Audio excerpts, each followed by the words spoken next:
We're not in favor of a phased approach to decolonization. We're not in favor of having 1 foot in and 1 foot out of the King's Yard. We must either be in or out. Can't be neither fish nor fowl. Time come to deal with this matter once and for all. Generations are going to have to live with this. Jamaican people should have access to justice now to their final court. It's been denied them from slavery to now. Very few cases go to the Privy Council from Jamaica each year. A small fraction of appeals that are adjudicated by the Court of Appeal here end up at the Privy Council for the benefit of the learning of the final court. I'm prepared to wait. I want generations to come to have a good constitution. I want generations to come to have access to their final court. Shanique Myrie got justice because of her access to the CCJ. She wasn't a rich person. She couldn't afford to take a case to London. But she got justice. The court came here and heard her case, and Barbados had to pay her damages for having wrongfully excluded her from Barbados. And that is the kind of benefit I want the Jamaican people to have, not just on treaty issues around CARICOM access, but on all issues to do with constitutional rights, commercial disputes, and criminal appeals. Time come for that. My initial assessment of the response of the opposition is that I am disappointed, but I am not surprised. I'm not surprised that they would have tried to find every way out of seeing this process through to its rightful conclusion. I would like to say to the Jamaican people that the efforts that the government has made is not in vain, that we will continue to pursue consensus, because the truth is that you cannot disturb the constitutional and governance architecture of the country without consensus. That is the reality. And consensus takes time, and it takes effort.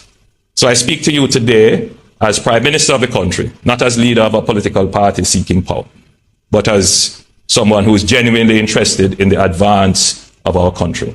And so I want to assure Jamaicans that the process continues. We are in a certain season described by others as silly. I tend to sometimes agree. But we will get over it, and Jamaica will evolve into its rightful form, constitutionally, governance, in terms of our economic independence, and socially. The journey continues. So I want to say to all of you, to the media here present, and those of you Jamaicans who are watching this broadcast, that the People's National Party is totally committed to the process of constitutional reform. It was Michael Manley who in 1977 established a division under the Minister of Justice for exactly that purpose. And as a young woman, I was one of those persons who went to the highways and the byways, to church halls, to schools, discussing with the people how they wanted to see their constitution emerge and getting their views on what a new constitution should look like. At that time, it was very clear that our emphasis was on delinking from the monarchy and recognizing ourselves as a true, proud Jamaican nation. Now, this reform process on which we have embarked sets as the framework the 1995 commitments from that Joint Select Committee. There have been issues raised about that. The young people, and I speak to a lot of them, complain that they were not born then and that they would like to have a say, and I think that is very important. But I will also point out that even then, that committee understood that we had to leave the Privy Council, and that once we had a regional court, that court should become our final court of appeal, our apex court. So let us now look at the sequence that has led us to speaking to you today. From June last year, the leader of opposition made it clear that he was not going to participate in any committee unless we had an agreement about the CCJ. In 2022. June 2022. And no members were named.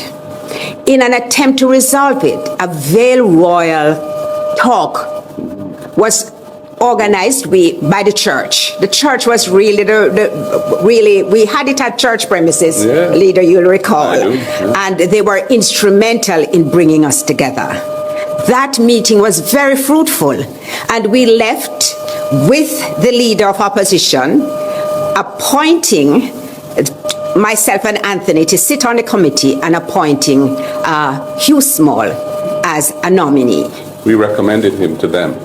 Yeah. So that I make this point because I want to show what discussions can do to arriving at consensus and how problems which look insurmountable can be overcome if we are willing to talk. And in this matter, I called at a public consultation in Mandeville in May 17th. I invited the Jamaica Labour Party, the government, to say what was their opposition to the CCJ and why it was that they wanted to remain with the Privy Council. And that is important. On October 3rd, when the minister addressed Parliament, she acknowledged the challenges in remaining as part of a court where you had to get a visa to attend. She said it was untenable. It's being put about that we did not sign simply because the leader instructed us not to sign. We could not sign because we knew some of the positions in the document were contrary to long-standing PNP policy. The matter of the CCJ is a 1-2 matter for us because this has been a long-standing issue. I was involved in the executive of the party when the matter of the freedom, the rights, the Bill of Rights was discussed. The Charter of Rights was discussed. And important concessions were made by the People's National Party, again, in consideration that the CCJ, we could find common ground on the CCJ. And from then, and even before, we've been trying to find this common ground on the CCJ. And it was clear to us, and the minutes of the CRC meetings should be viewed by the public because those minutes will make very clear our consistent argument that we believe we may be able to find a solution to this problem. And therefore, as I said, one hand can't clap. And there was no other hand given to us in the CRC. And therefore we knew we had issues. There are other issues like impeachment provision that I knew were of concern, fundamental concern to the party, and that we couldn't sign it just so. So what is being interpreted, simply the matter was, we are saying we participated in good faith, we couldn't sign off because there are issues remaining to be resolved, and that the party must have its say on the document before we're able to sign. Time to free the Jamaican people from the deep sense of frustration and oppression that comes from a system that is not working for the majority of our people. Jamaica must not squander the chance of constitutional reform we are undertaking as a nation at this time. The Constitution is the overarching guide to the way the whole system operates. It is the rules that we have made for ourselves and the processes that govern our lives as a people. The Constitution is not a meal deal, it is a big deal. As a first step, we must reform the Constitution to complete the decolonization process. We need to decolonize Jamaica once and for all. We in the PNP have no interest in moving to a republic while retaining the King's Privy Council in London as Jamaica's final court. That does not make sense to any progressive person.